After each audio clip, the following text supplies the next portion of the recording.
Welcome, friends of sport. My name is Minin, and I'm 15 years old from Thailand. Thank you for joining us for the UTS World Virtual Youth Festival 2020 educational panel. Maybe the good or bad news is that this is the last panel of these 5 days. We must give a big thank you to everyone who has contributed, sharing their knowledge and the united vision how sport can contribute to a better world. We have gathered today some amazing leaders from the world of sport. We have also seen a fantastic opening ceremony, and I think we are all looking forward to the closing ceremony. We are here today to talk about sport as Sports Leaders United. Welcome, my name is Tin and I'm 15 years old. Welcome everyone. We must thank the Olympic Channel for all their support. The scene setter for today is from the Olympic Channel. Please welcome Mr. Jochen Färber.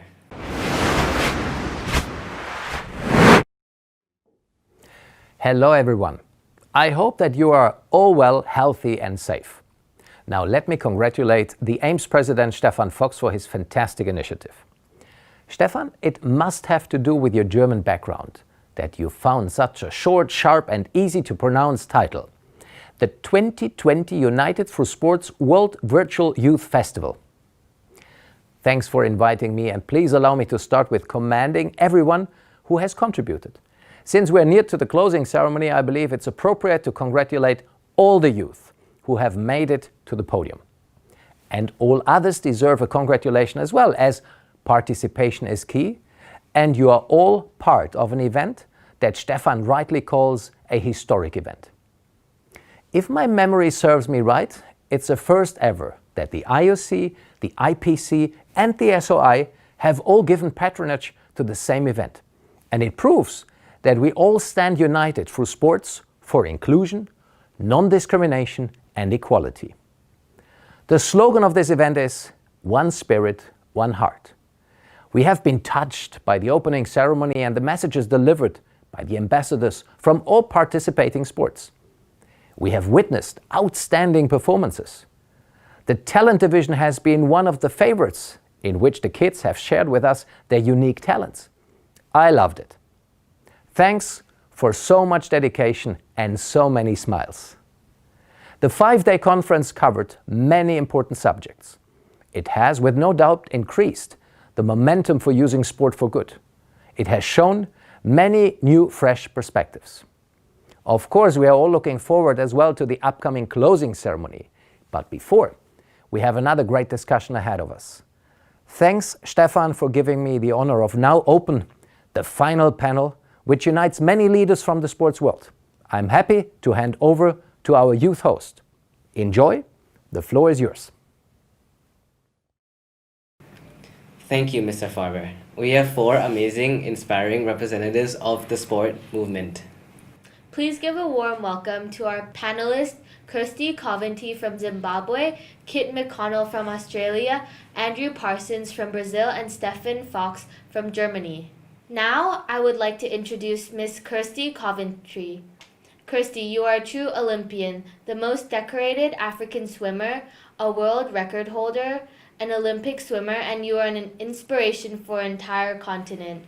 You are today not only an IOC Executive Board member as the chair of the IOC Athletics Commission, but you are also the Minister of Youth and Sport of Zimbabwe.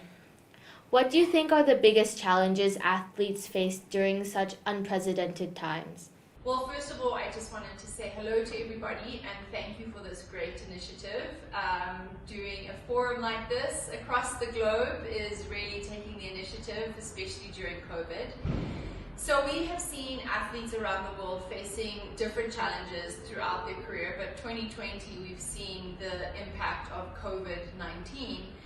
And athletes have been facing many different challenges, just like everybody else. And the main ones, as we've seen as a form of results from our survey, where over 4,000 athletes responded from 135 countries, the hardest thing that athletes are dealing with are the lack of being able to get access to their training facilities and staying motivated. And that obviously goes into mental health.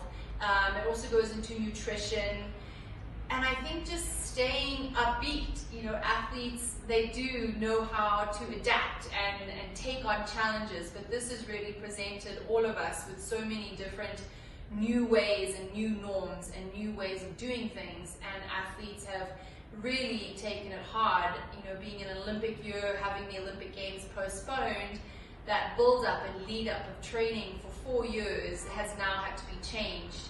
And athletes have had a tough time, but at the same time they are doing what athletes do and they're showing their resilience. And as the IOC Athlete Commission, we've been trying to support our athletes the best way we can by doing more support virtually, by giving as much information on Athlete 365, by making more conscious decisions in actively promoting mental health and how you need to have strong support teams next to you and around you and surrounding you, and to also talk to athletes, you know, around the world. Mental health is seen as a stigma sometimes. It's seen as a negative thing, as a weakness. And so we've really been trying to focus on letting athletes know that it's okay to have hard times and bad times, and speak to someone about it. And again, we're just, yeah, as we've seen, that just the whole world has been going through this, and athletes are resilient and they will get through it, and athletes have been coming together to share their challenges and their experiences, and they hopefully will come out stronger at the end of it.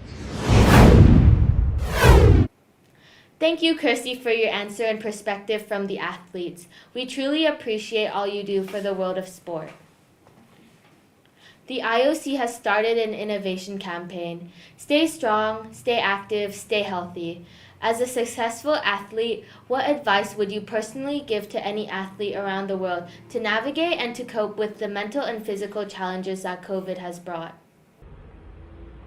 So my advice to athletes around the world, and especially around this awesome campaign that we've started with the Stay Active, Stay Healthy, Stay Strong, is stay connected as you can be to all of your family, all of your friends. You know, I think as athletes we tend to get, when we start training, even if we're coming from team sports, and I come from an individual sport, but I relied so heavily on my teammates, and I know at this time during COVID it's been harder to train, and training has taken on a new way of training, training more individually. So my advice is to athletes that when you get the opportunity to be surrounded by family and friends and teammates, to really take the time to appreciate that, and to make sure that once you've appreciated that, you take that emotion with you for when you are having to train maybe by yourself. It can get lonely. So I think that would really be my biggest form of advice, is to just, when you get that opportunity to interact with people, and especially your team and your peers and your family and friends, to really take that and appreciate that and use that to sort of harness the energy within when you're then having to train by yourself. That's some great advice you have. Thank you, Kirsty, for sharing this with us. The next panelist is one of the driving forces of the Olympic movement. Being the sports director of the IOC, he deals with all the international federations on a daily basis. He was involved with the Sydney 2000 Olympics and is a member of the International Rugby Board. The IOC Sports Department has played an important role in this United Through Sports festival and conference. We must give our thanks on behalf of all the youth of the world to the IOC. Please welcome the director of the IOC Sports Department, Kit McConnell. Did the coronavirus change the future of sports and events? As IOC Sports Director, what has the IOC done to support sports in general, including international federations? So COVID-19 has really had unprecedented impacts on the world of sport, as we've all seen. I think everyone involved in this panel discussion and everyone seeing this and following this online will have felt the impacts of COVID one way or another, and in very different ways. We ourselves obviously have had to deal with the postponement of an Olympic Games for the very first time in our history, and a postponement that happened only 4 or 5 months before those games were supposed to be delivered. So it's been a very practical and direct impact on all of us. In terms of our support, we firstly focused a lot on just constant dialogue, constant engagement with the international federations. We tried to provide very clear information about what we knew and also what we didn't know as things emerged, because when we think back to February, March, April, there was so much that was happening in terms of the spread of COVID, the impact of COVID on international travel. We started to see the impact on some of the sports events and the Olympic qualifiers. So keeping everyone engaged with the latest information, with the latest understandings, and sharing all of that information was absolutely key in those first steps. Then, as we moved into decision making around the potential postponement and then actual postponement of Tokyo, for example, we took all of our stakeholders on that journey with us, used all of the opportunities to speak to them individually and collectively to pass on information and ultimately get their buy-in for the decisions. We supported them in all the changes they needed to make to their international calendars. We provided direct financial support to the federations where we needed. And then we also focused very clearly on our engagement with the athletes. It's been a tremendously challenging time for the athletes. And instead of us guessing what they needed, we reached out to them through our platform Athlete 365, which has over 100,000 athletes and entourage on it now, and asked them to tell us what they needed. Obviously the latest information in regard to the games, but equally how we could support them through the COVID. And a lot of what they told us was the challenges were not necessarily in terms of accessing training facilities or competition.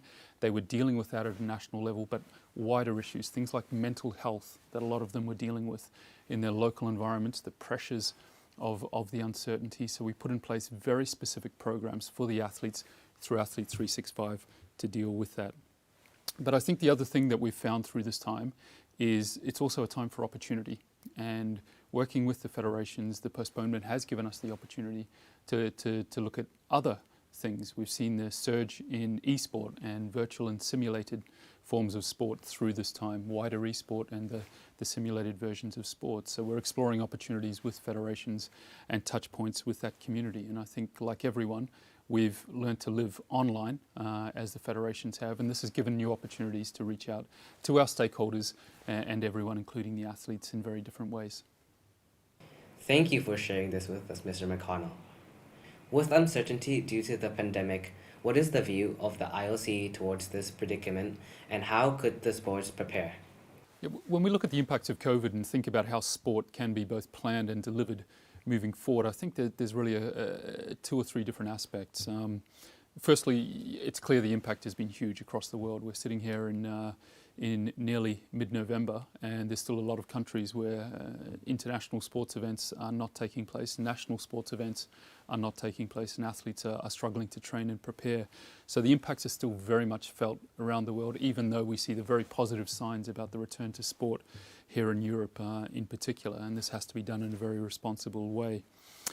In terms of how we've seen certain elements of sport and the governance of sport be prioritised through this, I think one of the things that has come through very clearly is the governance of federations and their way that they approach the governance of their sport. I think there was a lot of highlighting of the importance of governance over recent years, and through COVID we really saw the importance of federations, NOCs, sports organisations having strong structures in place, having strong leadership in place, having a financial stability that they had built up over time, and really focusing on communication. So using all of that accumulated strength on governance, financial communication, and using that to find their way through the challenges of COVID and keep operating and focusing on the things they had to do. So all of these things were already in place, already important, but I think COVID has highlighted the importance of these elements in sports organisations even more.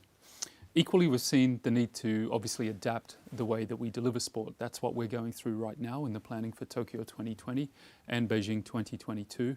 We are focused very much on, number one, the health and safety of the athletes. And I think everyone who has been delivering sports events, everyone who is planning sports events, has to keep the health and safety of all of the participants, and in particular the athletes, as the number one goal. It's been great to see this reflected in a number of the events that have returned in a responsible way over recent months, and it's certainly our key priority and focus as we look forward to Tokyo 2020.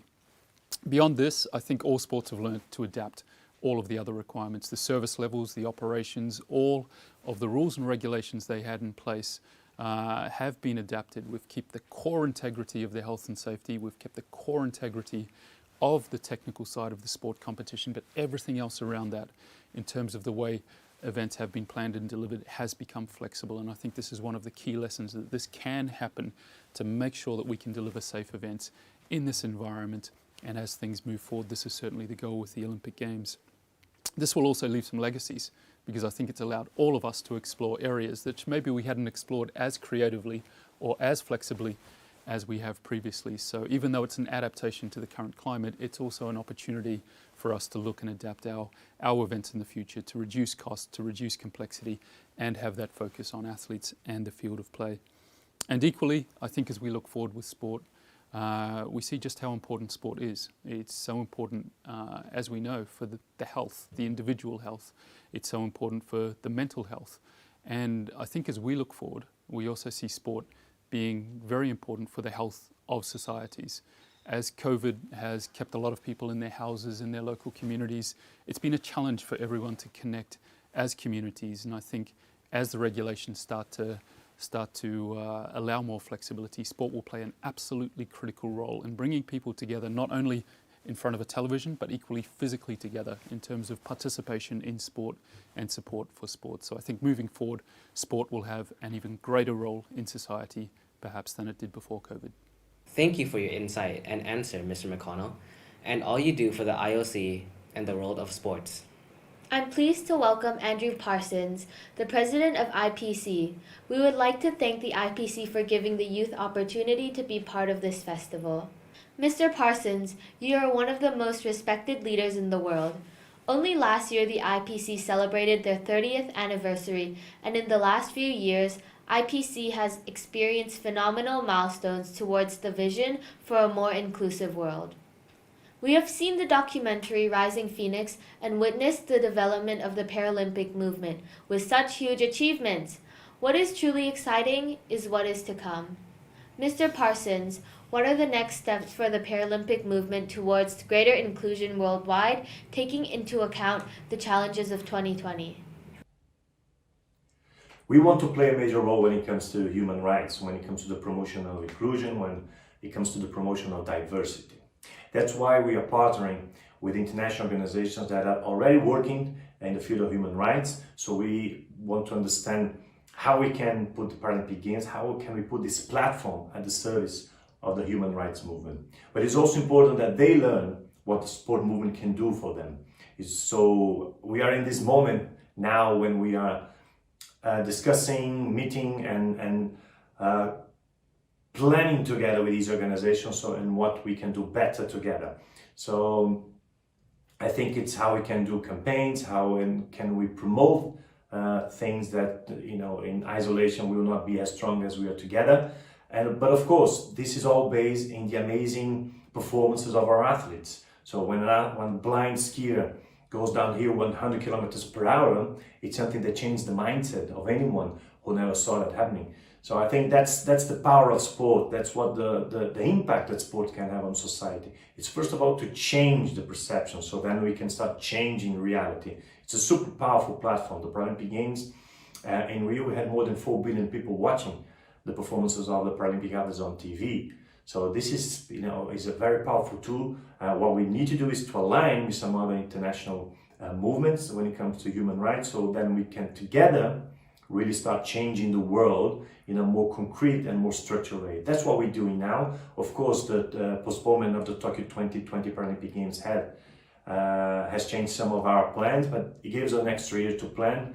And no doubt, with everyone will understand what we're talking about when we're talking about the Paralympic movement or the Paralympic Games driving a shift in society. I'm super excited with what is coming next year. I cannot, of course, share all the details with you, but rest assured that this is why the Paralympic movement was created 70 years ago. It was to change the world. It was not only to host a major sport event every 4 years or every 2 years. It was use sport as a tool for change. I think the founder of our movement, Sir Lidwood Goodman, will be very proud of what we are about to do in 2021. Thank you for your clear message, Mr. Parsons. The next question is, Mr. Parsons, as the visionary and dedicated president of IPC, how has the pandemic changed or caused shifts for the IPC movement? Yes, of course, the pandemic has changed everything in the world, and it's no different with the IPC and the Paralympic movement. So we are doing our business in a different way. We had to learn to work remotely. We have to learn to how in a situation like this, how we could better support our members. So we were facing our own challenges, but we knew and we know our members, the National Paralympic Committees, the international federations, they are also facing challenges, and in some cases, a challenge that can put even their own existence in doubt. So how can we better support them in times of crisis? It's a learning opportunity for us. We are about to launch some initiatives that will provide some relief for some of our members, but we had to do that while we were facing some dramatic cuts in our budget, some challenges, some uncertainties. I think uncertainty is the word that better describes the world these days, and it's no different with the IPC. One thing is that if we have Tokyo 2020 Paralympic Games next year, which I'm super positive that we will have, but if we don't, that will be a different reality, and then we will have to adapt to it. So how we can do that in an environment where we still need to provide services to our members and support our members, because they are the ones supporting athletes on a day-to-day basis. How we can give assurance to athletes, how we can be fair in qualification processes, knowing that we'll have very limited time to do that. So yes, it has changed a lot. It has put the IPC to the test. So now we are having to deliver the services to athletes and members in a very challenging environment. But I have no doubt with the talent that we have in the IPC, with the resilience that we learned from the Paralympic athletes, we will be able to fulfill the needs of our membership and of our athletes. Mr. Parsons, those are some major changes. Thank you for your contribution to the world of sport and being a leader of change, and most importantly, promoting inclusion. The last panelist has sports in his blood. He is a former Muay Thai world champion, the president of AIMS, and the GAIF vice president. He is also the president of the United Through Sports. We would like to thank you for putting this event together, promoting inclusion, non-discrimination, and the power of sports towards a better tomorrow. Mr. Fox, if you could sum up this festival, the benefits, and your thoughts on the future, what would they be? The United to Sports initiative in general is the perfect example what wonderful things could be achieved and is being achieved if we work all together for common goals. The goals is the future for our youth, and the future of our youth lies in our hands, and they will harvest what we put in the ground today. So therefore I think it's in all our hearts that we provide a safe future and foundation for them to stand on. Normally we would have all met in Beijing for the 2020 Sport Accord, but because of the pandemic and the health of all of us is always in the forefront, the festival has been cancelled. So we have come up with the idea to create a virtual festival to bring all the youth together in one platform, under one spirit, one heart. And to participate in this initiative, you do not need a passport. You do not need to have the financial needs to travel. You do not need a visa. All you need is to have an internet connection, and you can be part of this initiative. And what we have realized by doing this, that when this pandemic, hopefully very soon, will come to an end. That for many kids around the world, the situation will not change. They will still live in very poor surroundings. Many of them are crammed into refugee camps, and these children, they have no choice. We, as the sport community, we, as the recognized sport family of the world, we do have a choice. And this choice must be working together to create opportunity for the youth of the world. Our choice must be and will be to stand for equality, to stand for inclusion, and to stand for non-discrimination, and use the many resources we have, regardless in what organizations we are, to use these resources to create a better tomorrow through the power of sport.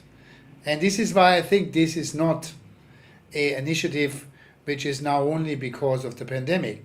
It is an initiative which will now be repeated every year because it is the perfect platform to bring the youth together in a united voice. And if you have seen the many ambassador clips we have received and aired from the opening to the closing, and which are available on the UTS social platform and everywhere else around the world from the over 100 participating organizations, you see that the youth of the world, they have dreams and hopes. They have dreams of a better world, and the sporting youth, they stand together for one another. And I think this is what we have achieved here. We have achieved that the IOC, the IPC, the Special Olympics, all have given patronage to one event. We have seen, regardless, Olympic or non-Olympic, summer or winter, recognized or unrecognized sporting organization, NGOs, all have come together to give opportunity for the youth. And the smiles of these kids at the opening ceremony, the smiles of the kids during the competition, regardless if they ended up at the podium, regardless if they come home with a medal or not, it is a sign that the youth of the world really wants to have opportunity and stand together for a better tomorrow. There I thank you all. I thank everyone which have contributed to make the sporting event possible, but also which have participated in the panels and discussions where we now will continue to work together as one. Thank you, Mr. Fox, for all that you have done and providing this platform to unite us all as one today. Mr. Fox, could you share your plans and vision for United Through Sports, and do you think this initiative will continue, or is it a one-time event? United Through Sports is more than an initiative. In 2017, the AIMS family, together with other sporting organizations, have come together to build a platform of like-minded organizations for the betterment of society and using sport as a vehicle towards a better tomorrow. We want to continue what we have started and which have been implemented at Sport Accord 2018 and 19 during the festival, but also now with the United Through Sports Virtual World Youth Festival, to use our vision and mission of and resources of the different organizations towards betterment of the youth. And there I really must thank so many. I would like really to thank the IOC, which have been part of this since day one, the IPC, the SOI, FISU, certainly Sport Accord, and the gay family, which have really contributed to the initiative from day one. I would like to thank really the AIMS family, the AIMS Council, which have supported, and a special thank you must go to our CEO and the driving engines, so to say, behind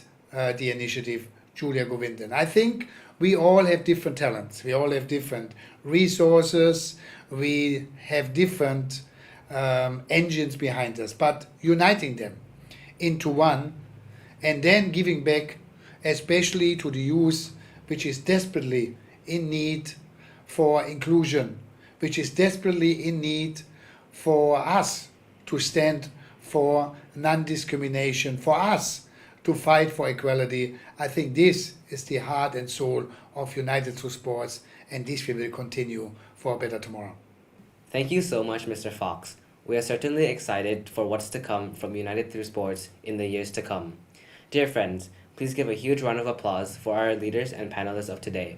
Thank you to Kirsty, Kit, Andrew, and Stephan. May we all continue to be united through sports.